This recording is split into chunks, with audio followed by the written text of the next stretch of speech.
నమస్తే. తెలంగాణ రాష్ట్రంలో స్థానిక సంస్థల్లో 42% బీసీలకు రిజర్వేషన్లు అనే అంశం అయితే మాత్రం కొంతకాలంగా చర్చ నడుస్తుంది.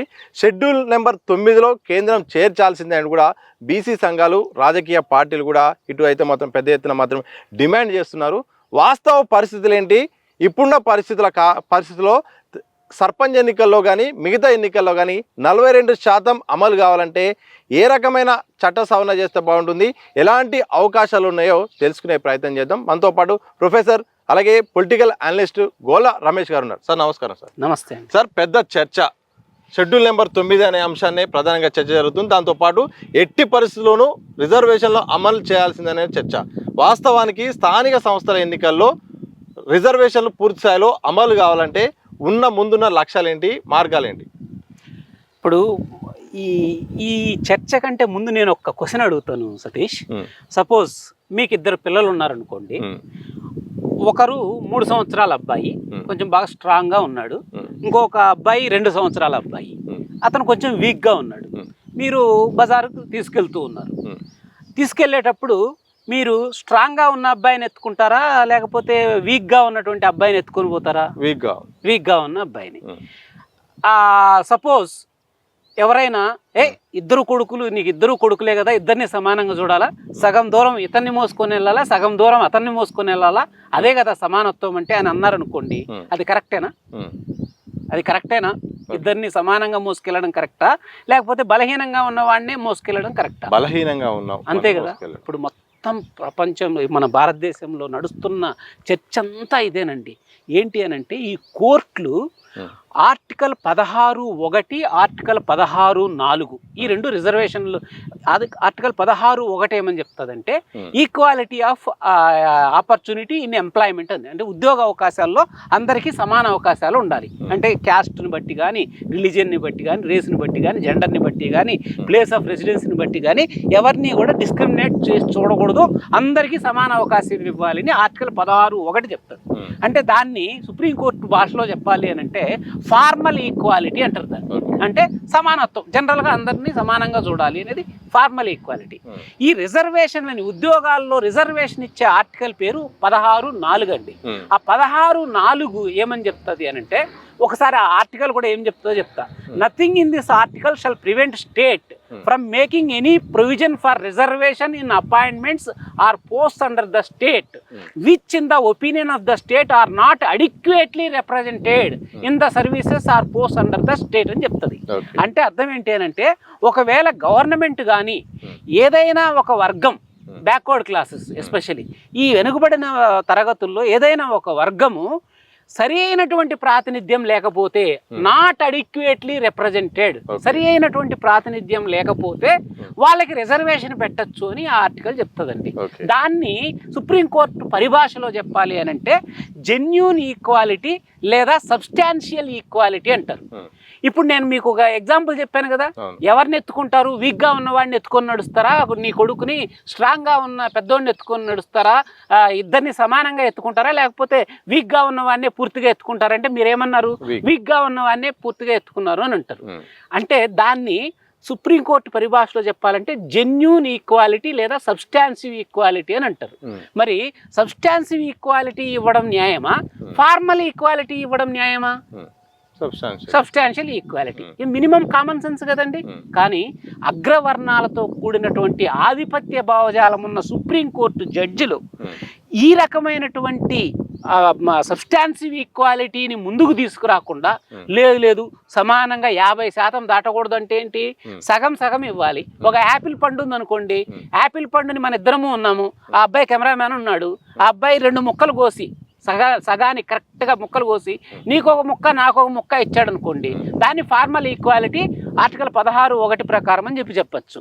అట్లా కాకుండా నువ్వు 85% ఆకలితో అలమటిస్తున్నావు, నాకు కేవలం 15% ఉంది.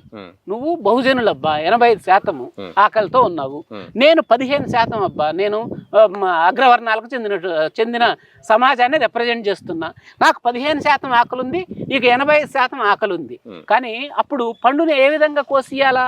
85% పండు నీకు ఇయ్యాలా, 15% పండు యాపిల్ పండు నాకు ఇయ్యాలి కదా. కానీ కోర్టులు చెప్పే బ్లడీ ఆర్గ్యుమెంట్ ఏంటంటే, లేదు ఈ ఆకలితో 85% ఆకలితో ఉన్న ఈ అబ్బాయికి కూడా 50% ఇవ్వండి, 15%తో ఉన్న వాడికి మాత్రం 50% ఇవ్వండి అని అంటున్నాయి.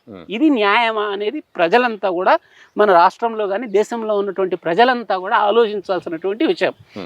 ఈ బ్లడీ సుప్రీంకోర్టు ఆధిపత్య జడ్జెస్ చెప్పేది ఏంటంటే, అరే ఆర్టికల్ 16(1) అనేది మెయిన్ ఆర్టికల్, అది గొర్రె అనుకోండి, ఈ ఆర్టికల్ 16(4) అనేది తోక, గొర్రె తోక నొప్పాలి కానీ తోక పోయి గొర్రె నొప్పుతాదా అనే మాట చెప్తున్నారు. అబ్బా నిజమే కదా అని మన వాళ్ళు కూడా తెలియక చాలా మంది పాపం అమాయకులు మన వాళ్ళు కూడా నిజమే కదా అని అనుకుంటున్నారు. కానీ వాస్తవం ఏంటంటే భారత రాజ్యాంగము చెప్పింది సబ్స్టాన్షియల్ ఈక్వాలిటీ గురించి మాత్రమే. ఈక్వాలిటీ ఆర్టికల్ 14లో చెప్పేటువంటి సమానత్వము, ఈక్వాలిటీ అనేది genuine equality, substantial equality, formal equality కాదు. ఫార్మల్ ఈక్వాలిటీ కాదు అనంటే నెక్స్ట్ ఏమొస్తుంది, 50% మాత్రం మించకూడదు అనేది పెద్ద తప్పుడు వాదన. 50% ఎప్పుడైనా మించొచ్చు సబ్స్టాన్షియల్ ఈక్వాలిటీ కావాలి అని అంటే. ఇప్పుడు మీరు అన్నారు, మీరు సరే ఇప్పుడు ఈ స్టేట్మెంట్ పక్కన పెడితే, ఇప్పుడు మీరు అన్నారు ఇప్పుడు 42% రిజర్వేషన్ నిలుపుకోవాలి అంటే ఉన్న మార్గాలు ఏంటి, 9వ షెడ్యూలే పరిష్కారమా? 9వ షెడ్యూల్ గురించి అడుగుతాను, ఎందుకంటే 9వ షెడ్యూల్ గురించే అందరు మాట్లాడుకుంటారు. 9వ షెడ్యూల్ కేంద్రం కనుక చేరిస్తే, పార్లమెంట్లో చట్ట సవరణ చేస్తే మాత్రం ఇక రిజర్వేషన్ అనేది సాధ్యమవుతుందని కూడా అందరూ మాట్లాడుతున్నారు. బీసీ సంఘాల నేతలు, అలాగే రాజకీయ పార్టీలు, విశ్లేషకులు కూడా. వాస్తవంగా షెడ్యూల్ నెంబర్ 9లో చేస్తే రిజర్వేషన్ అనేది అమలవుతుందా? జరుగుతున్న ప్రచారంలో నిజమేంత? అసలు 9వ షెడ్యూల్లో చేరిస్తే పరిష్కారము వస్తుంది అనేది శుద్ధ తప్పండి. ఐఎమ్ సారీ నేను చెప్పడం.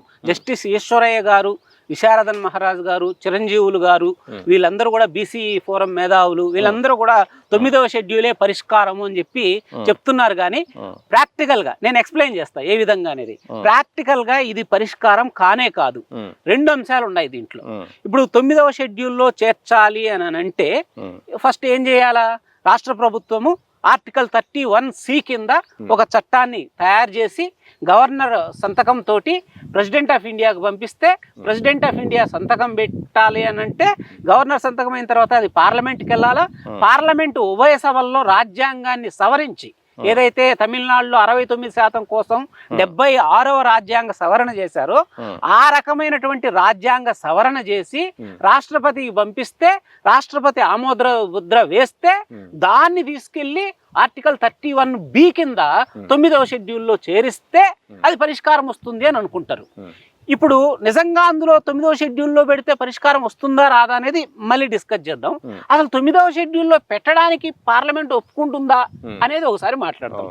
ఇప్పుడు మీకు 50% దాటినటువంటి రాష్ట్రాలు, రిజర్వేషన్ 50% దాటిన రాష్ట్రాలు ఎన్ని ఉన్నాయండి భారతదేశంలో? సతీష్ గారు 50% దాటి ఎక్కడెక్కడ ఇంప్లిమెంట్ చేస్తున్నారు? తమిళనాడు ఒకటేనా 69%? కానీ తప్పు. తమిళనాడు ఒక్కటే కాదు, 5 రాష్ట్రాల్లో 50% మించి అమలవుతున్నాయి. ఒకటి తమిళనాడు 69%, ఛత్తీస్గఢ్ 58% అమలవుతుంది. ఛత్తీస్గఢ్లో 2012 నుంచి ఇప్పటిదాకా 58% రిజర్వేషన్ అమలవుతుంది. దాటింది ఎప్పుడో సుప్రీంకోర్టు. ఎట్లా చెప్తా అది కూడా. 2012లో ఈ ఎస్టీ రిజర్వేషన్ ని 20% ఉండేది. మధ్యప్రదేశ్ నుంచి ఛత్తీస్గఢ్ విడిపోయిన తరువాత ఈ 20% ఉండేటువంటి రిజర్వేషన్ ని 32%కి పెంచారు 2012లో. అదే విధంగా 16% ఉన్న ఎస్సీ రిజర్వేషన్ ని 12 చేశారు. బీసీఎల్ని 14%, 14 అట్లే ఉంచారు. ఈ విధంగా చేయడంతో 58% అయింది.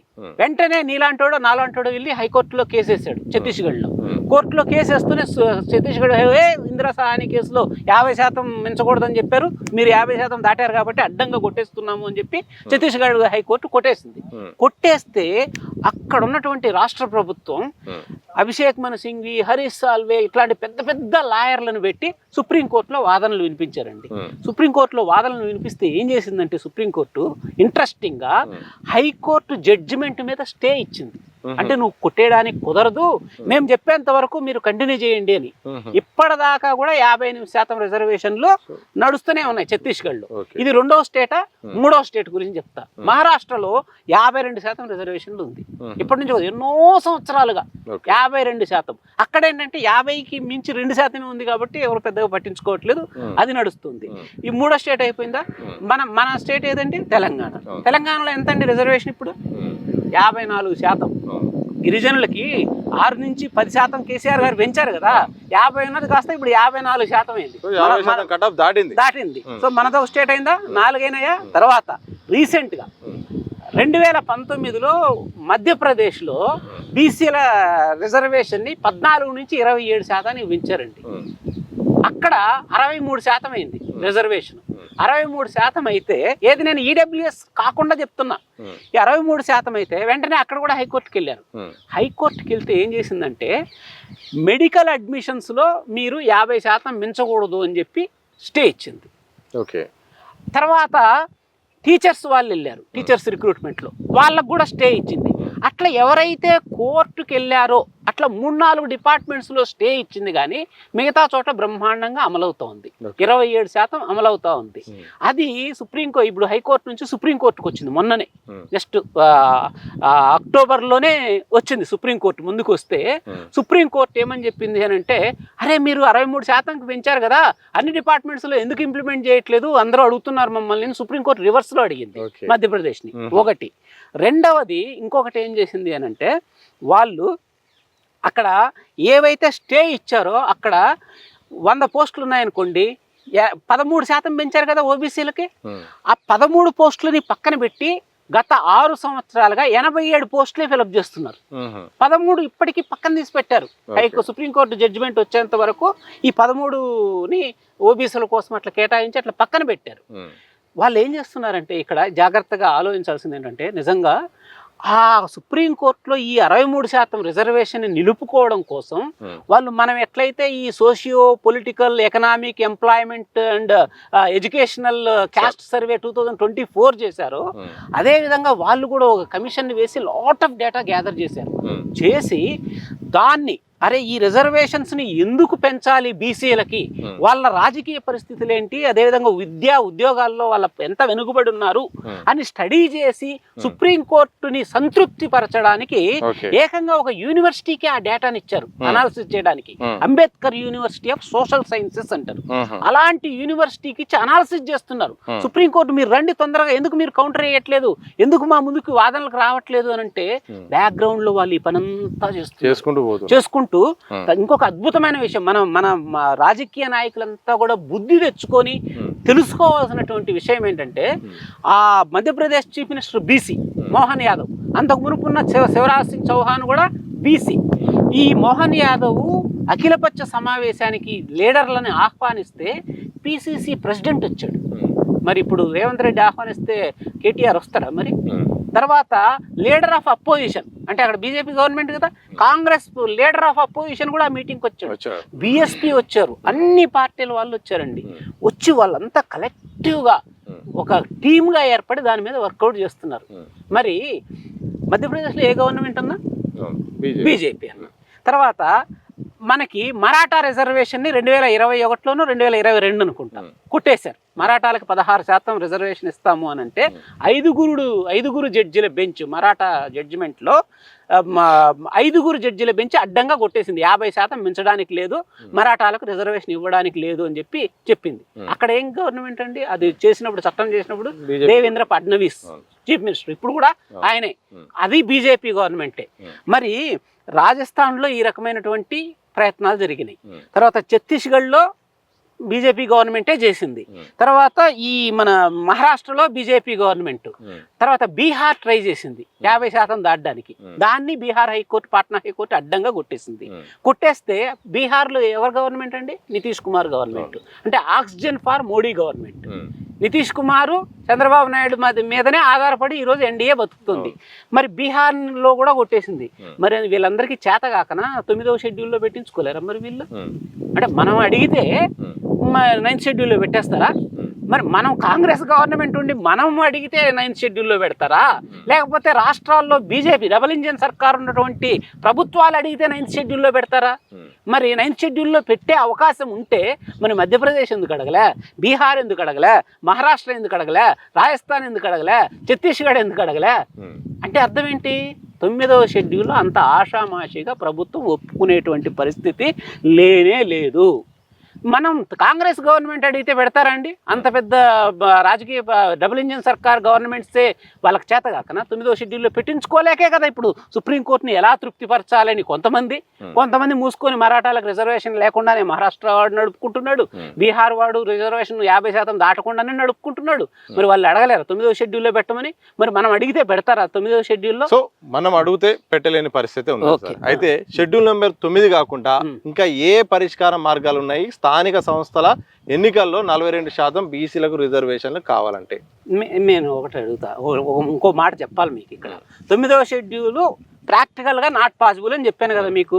లేదు, మన వాళ్ళు తమిళనాడులో జరిగినట్లుగా ఈవి పెరియార్ రామస్వామి నేతృత్వంలో జరిగినట్లుగా మహోగ్రమైనటువంటి ఉద్యమం చేసి 9వ షెడ్యూల్లో పెట్టడానికి పార్లమెంట్ను ఒప్పించారు అని అనుకుందాం, 9వ షెడ్యూల్లో చేర్చారు అనుకుందాం. మరి 9వ షెడ్యూల్లో చేరిస్తే మనకు రక్షణ ఉంటుందా, అది అమలవుతుందా అనేది కూడా మనం ఒకసారి డిస్కస్ చేసుకోవాలి కదా. అయితే సుప్రీంకోర్టు 2007లో ఒక జడ్జిమెంట్ ఇచ్చింది, 5 జడ్జిల బెంచ్. ఏమని ఇచ్చింది అంటే Coelho versus state of Tamil Nadu ఆ కేసు పేరు. దాంట్లో క్లియర్గా Coelho versus state of Tamil Nadu Supreme Court జడ్జిమెంట్లో క్లియర్గా ఏదైనా చట్టం 9వ షెడ్యూల్లో చేర్చినప్పటికీ అది రాజ్యాంగం యొక్క మౌలిక సూత్రాన్ని, మౌలిక స్వరూపాన్ని దెబ్బతీస్తుంటే బేసిక్ స్ట్రక్చర్ డాక్ట్రిన్ అంటారండి దాన్ని. రాజ్యాంగం యొక్క బేసిక్ స్ట్రక్చర్ని దెబ్బతీసేట్లుగా ఏదైనా చట్టం 9th షెడ్యూల్లో ఉన్నా సరే దాన్ని మేము సమీక్షిస్తాము, దాన్ని రద్దు చేసే అధికారం మాకు ఉంది అని సుప్రీంకోర్టు జడ్జిమెంట్ ఇచ్చింది. ఆ డెడ్ లైన్ కూడా ఎప్పుడు పెట్టింది అని అంటే 1973 ఏప్రిల్ 24 తర్వాత ఏ చట్టాన్ని 9th షెడ్యూల్లో చేర్చినా, ఈ తమిళనాడు చట్టాన్ని ఎప్పుడండి చేర్చింది? 1994 జయలలిత చీఫ్ మినిస్టర్గా ఉండగా చేర్చారు. సో 73 తర్వాత ఏ చట్టానైనా చేర్చండి మీరు, మేము కొట్టేస్తాము, అది రాజ్యాంగం యొక్క మౌలిక స్వరూపాన్ని దెబ్బతీసేటట్లయితే. ఎందుకు 1973 ఏప్రిల్ 24 అనిందంటే సుప్రీంకోర్టు చరిత్రలో అత్యంత లార్జెస్ట్ బెంచ్ ఏదంటే కేశవానంద భారతి కేసులో ఉన్నటువంటి బెంచ్. 13 మంది జడ్జిలు కలిసి సుప్రీంకోర్టు బెంచ్ కింద ఫామ్ అయ్యి ఆ తీర్పు ఇచ్చారు. దాంట్లో ఈ మాట చెప్పారు ఏంటంటే బేసిక్ స్ట్రక్చర్ని దెబ్బతీసే ఏ చట్టమైనా పార్లమెంటు ఆమోదించినా సరే సుప్రీంకోర్టు కొట్టేయచ్చు అని చెప్పారు. సో ఆ రోజు నుంచి చెప్పారు కాబట్టి ఆ తర్వాత చేర్చిన చట్టాలన్నిటినీ కూడా మేము సమీక్షిస్తాం అని చెప్పన్నారు. ఈ మాట ఎప్పుడు చెప్పారు? 2007లో కొయిలో వర్సెస్ స్టేట్ ఆఫ్ తమిళనాడులో చెప్పారు. చెప్పిన వెంటనే మీలాంటోడో నాలాంటోడో లేకపోతే రెడ్డి జాగృతి లాంటి రెడ్డో ఎవడో పోయి తమిళనాడు 69% రిజర్వేషన్ కూడా తీసుకెళ్లి అందులో వేశారు. ఏది సుప్రీంకోర్టులో వేశారు. సుప్రీంకోర్టు 5 జడ్జిల బెంచ్కి దాన్ని అసైన్ చేసింది 69% కేసుని. ఇప్పుడు అది పెండింగ్ లో ఉంది. ఈ రేపు పొద్దున్న తమిళనాడు రిజర్వేషన్లను కూడా అడ్డంగా కొట్టేయడానికి పుష్కలమైన ఛాన్సెస్ ఉన్నాయి, 100% అవకాశాలు ఉన్నాయి. మరి అట్లాంటప్పుడు మనం తెలంగాణ చట్టాన్ని 42% 9th షెడ్యూల్లో చేర్చాలి అని అంటే మరి ఈ సుప్రీంకోర్టు జడ్జిమెంట్ ప్రకారం కొట్టేయడానికి అవకాశం లేదా? కొట్టేయాలి అని అంటే మళ్ళీ మీరు ఇంకో క్వశ్చన్ అడుగుతారు నన్ను, ఏమని? మరి ఇది బేసిక్ స్ట్రక్చర్ని దెబ్బతీస్తుందా లేదా? జస్టిస్ ఈశ్వరయ్య గారు ఏమని చెప్తున్నారు అని అంటే ఇది బేసిక్ స్ట్రక్చర్ని దెబ్బతీయదు 50% దాటినా కూడా. ఎందుకు అని అంటే ఈ జనహిత అభియాన్ కేసు అంటే ఈడబ్ల్యూఎస్ రిజర్వేషన్ మీద సుప్రీంకోర్టు ఏదైతే జడ్జిమెంట్ ఇచ్చిందో ఆ జడ్జిమెంట్లో 50% దాటినా బేసిక్ స్ట్రక్చర్ దెబ్బతిన్నట్లు కాదు అని వాళ్ళు చెప్పారు ఆ జడ్జిలు. కాబట్టి మన చట్టాన్ని, తెలంగాణ చట్టాన్ని 9th షెడ్యూల్లో చేరిస్తే బేసిక్ స్ట్రక్చర్ దెబ్బతింది కాబట్టి మనది ప్రొటెక్ట్ చేయబడుతుంది, రక్షించబడుతుంది అని చెప్పి జస్టిస్ ఈశ్వరయ్య గారు అంటున్నారు. కానీ ఆ జనహిత అభియాన్ కేసులో ఆ పారాగ్రాఫ్ని జాగ్రత్త చదివితే ఆయన సగం పారాగ్రాఫ్ను బట్టి ఆ మాట చెప్పాడు. దాంట్లో ఏమని చెప్పిందంటే సుప్రీంకోర్టు జడ్జిమెంట్ క్లియర్గా ఈ ఈడబ్ల్యూఎస్ రిజర్వేషన్ అనేది బేసిక్ స్ట్రక్చర్ని దెబ్బతీయదు. ఈ 50% సీలింగ్ అనేది ఇన్ఫ్లెక్సిబుల్ కాదు, ఇన్ఫ్లెక్సిబుల్ అండ్ ఇన్వయలబుల్ కాదు, అంటే సవరించుకోలేనటువంటి, మార్చలేనటువంటి నిబంధన ఏమీ కాదు. 50%ని ఎక్స్ట్రాడినరీ సర్కమ్స్టాన్సెస్లో అతిక్రమించవచ్చు. అంతేకాకుండా వాళ్ళు చెప్పిన 50% నిబంధన ఆర్టికల్ 16(4), 15(4), 15(5)కు మాత్రమే సంబంధించింది, అంటే విద్యా ఉద్యోగ అవకాశాలకు సంబంధించింది మాత్రమే. ఈ ఈడబ్ల్యూఎస్ అనేది దాంట్లో కవర్ అవ్వదు. ఆర్టికల్ 16(4), 15(5), 15(4)లో కవర్ అవ్వదు. ఇది సపరేట్ కంపార్ట్మెంట్ కాబట్టి ఇదేమీ స్ట్రక్చర్ని దెబ్బతీయదు. అంటే అక్కడ క్లియర్గా అర్థం చేసుకోవాల్సింది ఏంటంటే బేసిక్ స్ట్రక్చర్ని ఈడబ్ల్యూఎస్ రిజర్వేషన్ దెబ్బతీయదన్నారు తప్ప మన విద్యా ఉద్యోగాల్లో ఎస్సీ ఎస్టీ బీసీలకు ఇచ్చే 50% రిజర్వేషన్ దెబ్బతీయదు అనే మాట పొరపాటున కూడా అనలేదు. మీరు జడ్జిమెంట్ చదువుకోండి, పేరా నంబర్ సహా నేను చెప్తా. ఇదొకటి. ఇది కాకుండా మరాఠా జడ్జిమెంట్ గురించి ఇంతకు మునుపు చెప్పాను కదా నేను. మరాఠా జడ్జిమెంట్లో జస్టిస్ చంద్రచూడ్, అప్పుడు ఇంతకు మునుపు రిటైర్ అయినటువంటి చీఫ్ జస్టిస్ చంద్రచూడ్ చాలా క్లియర్గా చెప్పాడు, 50% రిజర్వేషన్ని దాటడము అనేది ఏది ఆర్టికల్స్ కూడా కోట్ చేశాడు. 16(4), 15(4), 15(5) ఈ మధ్యలో ఏవైతే రిజర్వేషన్లు 50% దాటితే అది ఖచ్చితంగా బేసిక్ స్ట్రక్చర్ని దెబ్బతీసే చట్టమే అవుతుంది అని క్లియర్గా 5 జడ్జిలు పెంచి, అది కూడా మరాఠా జడ్జిమెంట్ క్లియర్గా బేసిక్ స్ట్రక్చర్ దెబ్బతింటుందని జడ్జిమెంట్లో క్లియర్ పేరా ఉంది. జస్టిస్ చంద్రచూడ్ చెప్పాడు దాన్ని. మరి ఇట్లా ఉన్నప్పుడు తెలంగాణ చట్టాన్ని తీసుకెళ్ళి నేను 9th షెడ్యూల్లో చేరిస్తే నాకు ప్రొటెక్షన్ వచ్చేస్తుంది అనే మాట క్లియర్గా ఉన్నాయి. ఇంకా చాలా జడ్జిమెంట్స్లో ఉన్నాయి. Basic structure involves article 16(4), article 15(4), article 15(5). Whatever reservations are provided under education and employment, they will break the structure of the constitution if the percentage exceeds 50%. క్లియర్గా చెప్పారు. ఇంకెక్కడి నుంచి వస్తుందండి? సో దీనికి పరిష్కారం ఏంటి అని అంటే సతీష్ గారు, ఒకటే పరిష్కారం. ఈడబ్ల్యూఎస్ రిజర్వేషన్ ఎలా పెట్టారు? రాజ్యాంగాన్ని సవరించారు. ఆర్టికల్ 16(6)ని ఇన్సర్ట్ చేశారు, ఆర్టికల్ 15(6)ని ఇన్సర్ట్ చేశారు. దాంట్లో 10% అప్ టు మ్యాక్సిమం 10% అనే పదం వాడారు.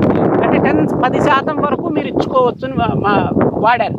కానీ మన దౌర్భాగ్యం ఏంటంటే ఎస్సీ ఎస్టీ బీసీలకు అడిక్వేట్ రిప్రజెంటేషన్ లేకపోతే ఇచ్చుకోండి అని ఇచ్చారు ఆర్టికల్ 16(4)లో. అది దౌర్భాగ్యం.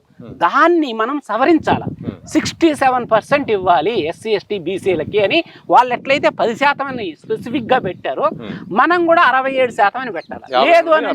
లేదు అని అంటే ప్రపోర్షనేట్ రిప్రజెంటేషన్ అని పెట్టాలి. చాలా మంది ఏమనుకుంటారంటే రాజ్యాంగంలో ప్రపోర్షనేట్ రిజర్వేషన్ కాదు, అడిక్వేట్ రిప్రజెంటేషనే పెట్టారు అని అన్నారు. కోర్టులు ఒప్పుకోవు. రేపు పొద్దున మేమెంతో మాకంతా అని చెప్పి ఎవరు ఎంత జనాభా ఉంటే అంత పర్సెంటేజ్ ఇస్తే కోర్టులు ఒప్పుకోవు అనేది మెయిన్ వాదన. అడ్డంగా కొట్టేస్తాయి. బీసీలు 80% ఉంటే 80% నువ్వు రిజర్వేషన్ ఇస్తే కోర్టులు ఒప్పుకోవు, కొట్టేస్తాయి అని. కానీ వాస్తవం అది కానే కాదు. నిజంగా చాలా మందికి తెలియదు. ఇందిరా సహాని కేసు ఎంతమంది అండి జడ్జిలు? ఇందిరా సహాని కేసులో 9 మంది జడ్జిలు. దాంట్లో ఆ జడ్జిమెంట్లో క్లియర్గా రాశారు, ప్రపోర్షనేట్ రిప్రజెంటేషన్ ఇవ్వకూడదు, అడిక్వేట్ రిప్రజెంటేషనే ఇవ్వాలి. ఎందుకంటే అని క్వశ్చన్, ఎందుకంటే రాజ్యాంగంలో అడిక్వేట్ రిప్రజెంటేషన్ ఉంది అంటే ఇచ్చుకోవద్దని అనట్లే. రాజ్యాంగంలో ప్రపోర్షనేట్ అని లేదు, అడిక్వేట్ అని ఉంది కాబట్టి ఇవ్వద్దు అంటున్నారు. నువ్వు అడిక్వేట్ తీసేసి ప్రపోర్షనేట్ పెట్టు, రాజ్యాంగాన్ని సవరించు, అప్పుడు కోర్టు ఏం చేస్తుంది? సో ఈ లాజిక్ తెలియక చాలా మంది తప్పు, ప్రపోర్షనేట్ ఎవరికి ఎంత ఉంటే అంత ఇవ్వకూడదు అని 9 జడ్జిలు బెంచ్ కింద వాళ్ళు చెప్పిండొచ్చు ప్రపోర్షనేట్ ఇవ్వకూడదు. అవంతా అనవసరం కదా. 9 జడ్జిలు బెంచ్ చెప్పింది ప్రపోర్షనేట్ రిప్రజెంటేషన్ ఇవ్వకూడదు ఎందుకంటే రాజ్యాంగంలో లేదు కాబట్టి. నువ్వు రాజ్యాంగంలోనే పెట్టు. 10% అని ఈడబ్ల్యూఎస్ పెట్టినప్పుడు నువ్వు proportionate in accordance with the proportionate representation of SC ST BCs అని ఆర్టికల్ 16(4)ని అమెండ్ చేసి పడేసాయి, అయిపోతుందిగా. సో ఇదే పరిష్కారం. సో ఈ పరిష్కారం రావాలంటే పార్లమెంటు సవరణ ద్వారా మాత్రమే మనము 50% రిజర్వేషన్ని దాటడానికి అవకాశం ఉంది. ఆ సవరణ జరగాలి అంటే తెలంగాణలో ఉన్నటువంటి ఉద్యమం సరిపోదు, ఇది దేశవ్యాప్త ఉద్యమం అవ్వాలి.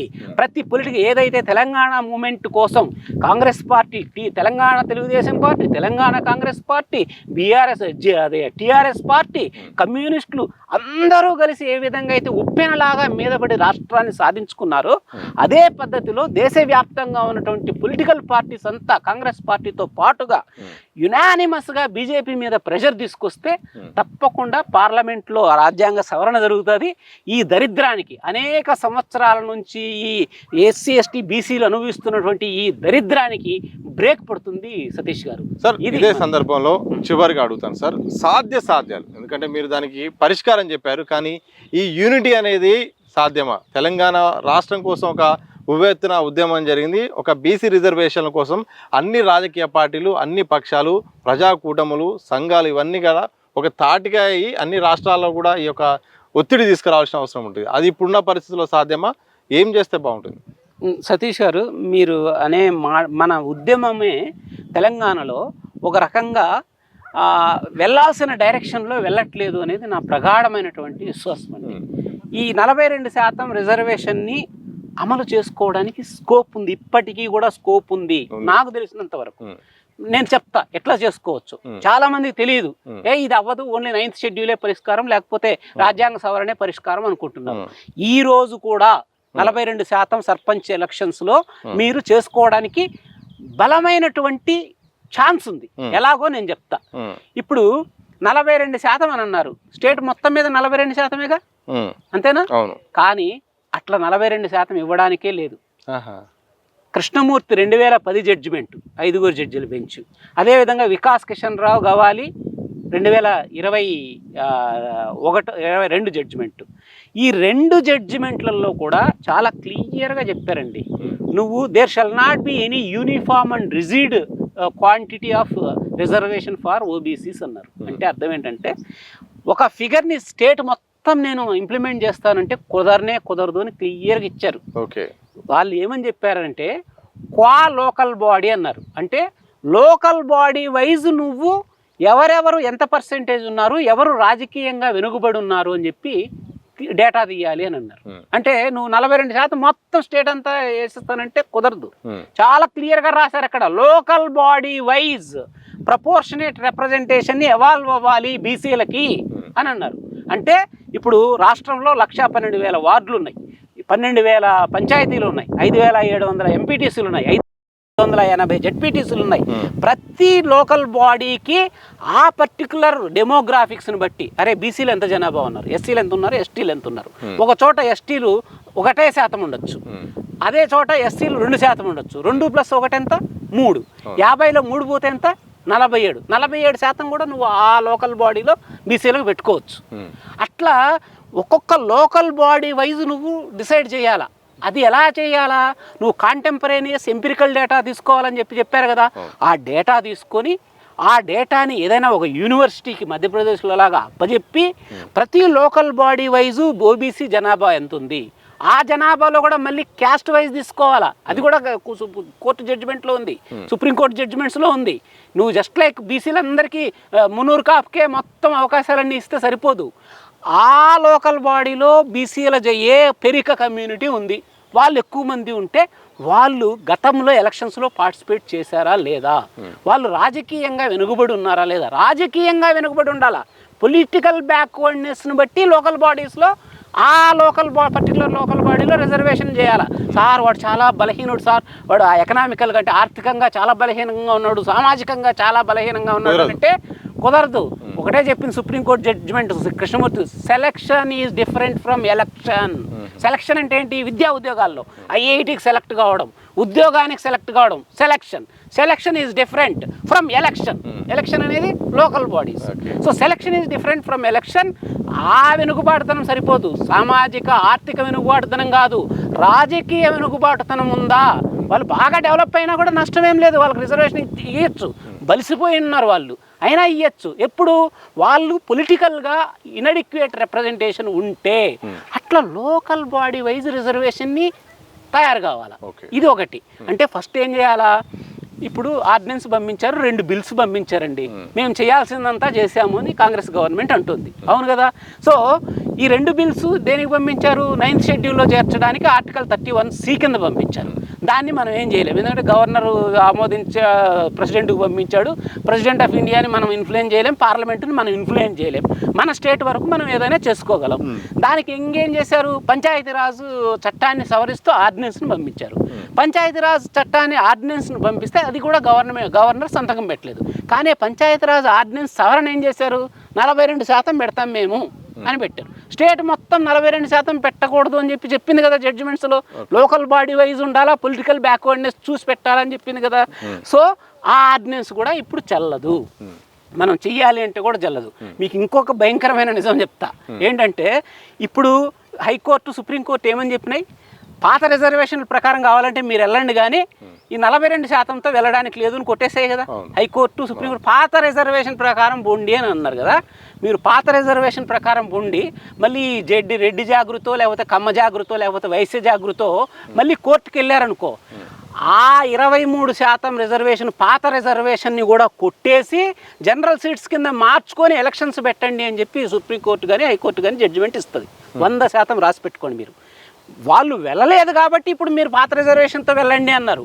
పాత రిజర్వేషన్ని కూడా ఎవడైనా ఛాలెంజ్ చేస్తే ఖచ్చితంగా నిలబడదు. ఎందుకు అనంటే నేను చెప్పేది కాదు, జడ్జిమెంట్లో కాంటెంపరేనియస్ ఎంపిరికల్ డేటా ఎంక్వైరీ అని ఉంది. కాంటెంపరేనియస్ అంటే ఏంటి? ఇప్పుడున్న పరిస్థితుల ప్రకారము లోకల్ బాడీ వైజ్ నువ్వు రిజర్వేషన్ డిసైడ్ చేయాలా అని అన్నావు. మరి 23% మొత్తం స్టేట్ అంతా నేను డిసైడ్ చేసేస్తానంటే 23% ఎప్పుడు పెట్టింది నువ్వు? 2018లో కేసీఆర్ గారు ఉన్నప్పుడు, లేకపోతే అంతకుమంటే ముందు పెట్టారు. అది కాంటెంపరేనియస్ డేటా కాదు కదా. కాంటెంపరేనియస్ అంటే ఇప్పుడు డేటాను కలెక్ట్ చేయాలి. ఎలా కలెక్ట్ చేయాలి? సుప్రీంకోర్టు చెప్పింది లోకల్ బాడీ వైజ్ చేయాలా. నేను 23% స్టేట్ అంతా ఇంప్లిమెంట్ చేస్తానంటే కుదరదు. There shall not be uniform and rigid quantity of reservation for OBCs అని చెప్పి క్లియర్గా జడ్జిమెంట్స్లో ఉన్నాయి. మరి ఎవడైనా కోర్టుకు వెళ్తే రేపు ప్రొద్దున్న వీటిని కూడా మహారాష్ట్రలో ఇదే జరిగింది. నేనేం ఉట్టిగానే చెప్పట్లే. మహారాష్ట్రలో బీసీలకు ఏవైతే రిజర్వ్ చేశారో వాటన్నిటిని కూడా జనరల్ సీట్స్ కింద కన్వర్ట్ చేసేసి నువ్వు ఎలక్షన్స్ కండక్ట్ చేసుకొని తీర్పిచ్చింది. సో ఆ ప్రమాదం కూడా 100% ఉంది. కాబట్టి ఇప్పుడు ఉన్నటువంటి మార్గం ఏంటంటే తెలంగాణలో 42% అటు ఇటుగా అంటే లోకల్ బాడీ వైజు ఒక చోట 30 రావచ్చు, ఒక చోట 50 రావచ్చు, ఒక చోట 60 రావచ్చు, ఒక చోట 70 రావచ్చు, ఒక చోట 20 రావచ్చు. దీన్ని నిలుపుకోవాలి అని అంటే నాకు తెలిసినటువంటి ఏకైక మార్గం చెప్తున్నా. మీరు ఇప్పుడు ఏం చేయాలా? మీ దగ్గర బ్రహ్మాండమైనటువంటి డేటా ఉంది. ఎక్కడ కూడా బీహార్లో కానీ కర్ణాటకలో కానీ క్యాస్ట్ సర్వే జరిగింది, కానీ మనంత మంచి డేటాను తీసుకోలే. మన దగ్గర socio, employment, economic, education, political caste survey ఉంది.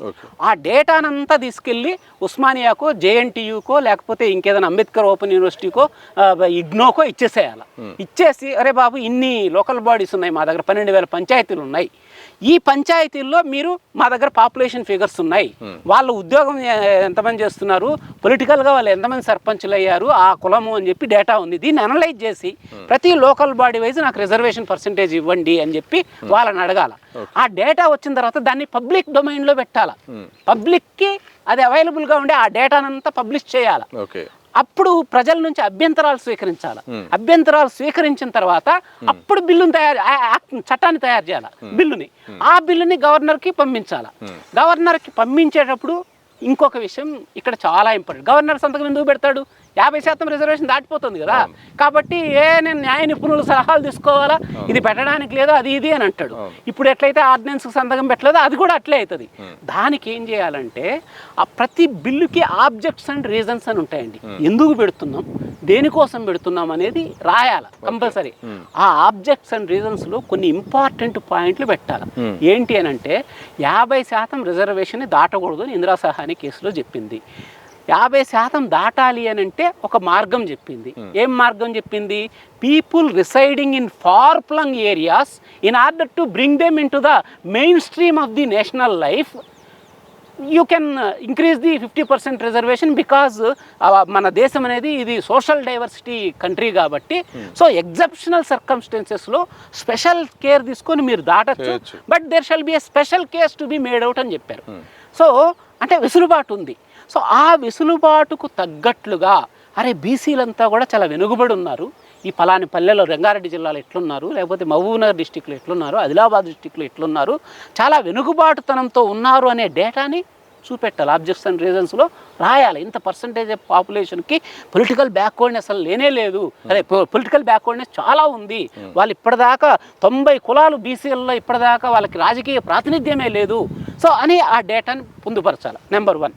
నెంబర్ 2, చాలామంది తెలియదు ఇది. మొన్న అభిషేక్ మను సింఘ్వి వచ్చాడు, హైకోర్టులో వాదనలో వినిపించాడు, రాజ్యాంగంలో 50% అని ఎక్కడా లేదు కాబట్టి మీరు ఇది కన్సిడర్ చేయలేదు, చేయకూడదు అని అన్నాడు. పనికి మాలిన ఆర్గ్యుమెంట్. ఆయన తెలివిలోనాడని నేను అట్లా చాలా పెద్ద లాయరు, కానీ అక్కడ వినిపించినటువంటి ఆర్గ్యుమెంట్స్ చాలా బేస్లెస్ ఆర్గ్యుమెంట్స్.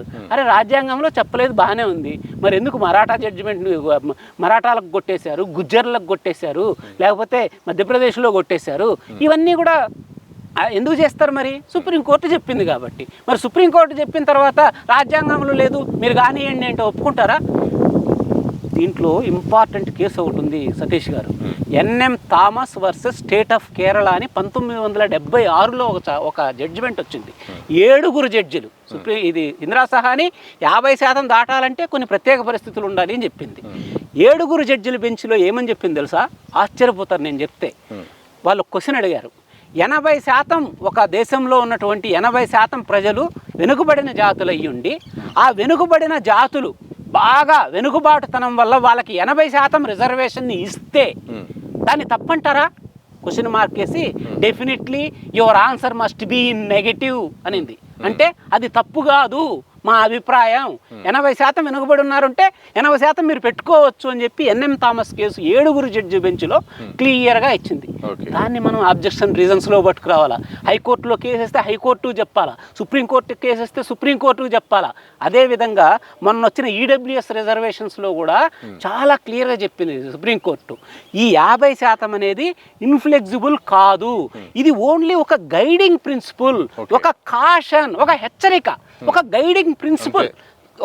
అరే నువ్వు ఎక్కువ ఇచ్చేస్తే ఇబ్బంది అవుతుంది, నువ్వు ఎక్కువ ఇవ్వకూడదు అని ఒక ప్రిన్సిపల్ లాగా పెట్టారు. ఇది ఇన్ఫ్లెక్సిబుల్ కాదు, ఇన్వయలబుల్ కాదు అని చెప్పి చాలా క్లియర్గా చెప్పింది.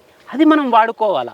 ఇది కాకుండా చిన్నపరెడ్డి అని ఒక జడ్జిమెంట్ 3 జడ్జిల బెంచ్ దీంట్లో సుప్రీంకోర్టులో, దాంట్లో కూడా చాలా క్లియర్గా చెప్పాడు చిన్నపరెడ్డి, ఇది ఓన్లీ రూల్ ఆఫ్ కాషన్ మాత్రమే, ఇది ఎప్పుడైనా సరే మనం దాటొచ్చు, కానీ కంపెల్లింగ్ రీజన్స్ చూపెట్టాలి, బలమైనటువంటి కారణాలు చూపెట్టాలి అని చెప్పాడు. సో ఇట్లా ఈ జడ్జిమెంట్స్ యొక్క ఎగ్జాక్ట్స్ని వాడుకొని ఆబ్జెక్షన్ రీజన్స్లో పెట్టి ఇవే ఆర్గ్యుమెంట్స్ని హైకోర్టులో బలంగా వినిపించడం ద్వారా నేను చెప్పినట్లుగా ఈ యాక్ట్ను పంపించి 3 నెలలు సంతకం పెట్టలేదు అనుకోండి, నేను చెప్పిన పద్ధతి ప్రకారం చేశారు, ఉస్మానియా యూనివర్సిటీకి అప్పచెప్పారు, లోకల్ బాడీ వైజ్ వచ్చేసింది, పొలిటికల్ బ్యాక్వర్డ్నెస్ని బేస్ చేసుకొని రిజర్వేషన్స్ పెట్టారు, యాక్ట్ తయారు చేశారు, యాక్ట్ని పబ్లిష్ చేశారు, అభ్యంతరాలు స్వీకరించారు, బిల్లు పాస్ చేశారు, ఆ బిల్లుని గవర్నర్ దగ్గర పంపించారు, అయినా సంతకం పెట్టలేదు అనుకోండి, తమిళనాడు ఎగ్జాంపుల్ ఉందిగా, 3 నెలలు వెయిట్ చేస్తారు, 3 నెలలు అవ్వలేదనుకోండి, గవర్నర్ సంతకం అవ్వలేదనుకోండి, ఇమీడియట్గా దాన్ని డీమ్డ్ టు బి అప్రూవ్డ్ అని చెప్పి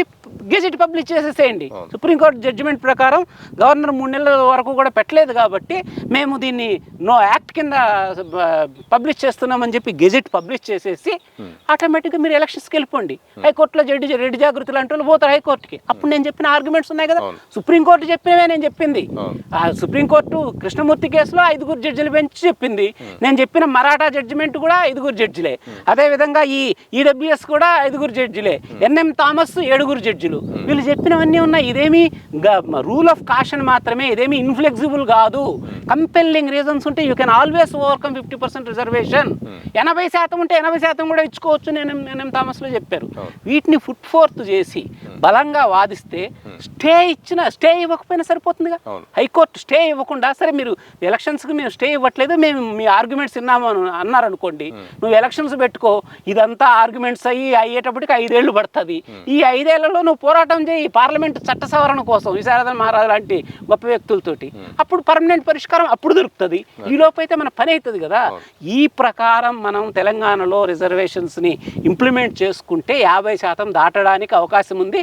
కాకపోతే 3 నెలలు మళ్ళీ కొత్త బిల్లు తయారు చేసి 3 నెలల పాటు వెయిట్ చేసి గవర్నర్ సంతకం పెట్టకపోతే అప్పుడు నువ్వు ఎలక్షన్స్ కండక్ట్ చేసుకుంటే నాకు తెలిసి 100లో 90% మీరు 42% కంటే ఎక్కువనే మీరు జనాభాని బట్టి, లోకల్ బాడీలో ఉన్నటువంటి జనాభాని బట్టి మీరు 70-80% కూడా ఇంప్లిమెంట్ చేసుకోవడానికి అవకాశం ఉంది. సతీష్ గారు, thank you very much sir, మీ విలువైన టైం ఇచ్చినందుకు. ఇది మొత్తంగా తెలంగాణ రాష్ట్రంలో స్థానిక సంస్థల ఎన్నికల్లో 42% రిజర్వేషన్లకు సాధ్యాలు, అలాగే పరిష్కార మార్గాలు, చట్ట సవరణ గురించి, అలాగే జరుగుతున్న చర్చ, దానికి ఆరోపణలపై, అలాగే చాలామంది మాట్లాడుతున్న విధానాలపై మాత్రం ఖచ్చితమైన ఒక విశ్లేషణ అయితే మాత్రం ప్రొఫెసర్ గోల రమేష్ గారు ఇచ్చే ప్రయత్నం చేశారు. మరి చూడాలి రిజర్వేషన్ల సాధ్యాలు మరి ఎటు వెళ్తాయి, రాష్ట్ర ప్రభుత్వం ఎలా ముందుకు వెళ్తుంది, మరి అఖిలపక్షం నిర్ణయం తీసుకుంటుందా, అన్ని రకాలుగా పార్టీలు అందరూ కూడా కలిసి వస్తారా లేదా అని మాత్రం భవిష్యత్తులో తెలిసే అవకాశం ఉంది. చూస్తూనే ఉండండి దిశ టీవీ.